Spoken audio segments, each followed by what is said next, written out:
അല്ലാഹുവിന്റെ റസൂല് പറയുന്ന നിങ്ങൾ കിടന്നുറങ്ങുമ്പോൾ വാതിലടയ്ക്കുമല്ലോ, വീടിന്റെ ഫ്രണ്ടിലെ വാതിലടയ്ക്കുമല്ലോ. ആ വാതിലടയ്ക്കുന്ന സമയം നിങ്ങൾ ബിസ്മി ചൊല്ലാതെ വാതിലടയ്ക്കല്ലേ.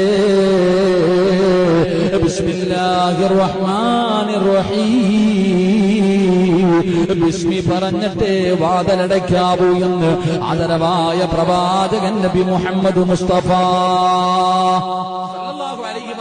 തങ്ങൾ പറയുന്ന രാത്രി കിടന്നുറങ്ങുമ്പോൾ, ആ ഉറങ്ങുന്നതിന് മുമ്പ് നിങ്ങൾ തയ്യാറെടുക്കുമ്പോൾ വാതിലടയ്ക്കുന്ന സമയം നിങ്ങൾ ബിസ്മി പറഞ്ഞിട്ട് വേണം വാതിലടയ്ക്കാൻ. എത്ര പേരാ ബിസ്മി പറയണം? സുബ്ഹാനല്ലാഹ്. എത്ര പേരാണ് ബിസ്മി പറഞ്ഞിട്ട് വാതിലടയ്ക്കുന്നത്? ഈ പറയുന്ന രീതിയിൽ ഒന്ന് ചെയ്തു നോക്ക് പെണ്ണുങ്ങളൊക്കെ. എന്റെ പ്രിയപ്പെട്ട സഹോദരിമാരൊക്കെ പേടിയും പ്രയാസമൊക്കെ മാറും.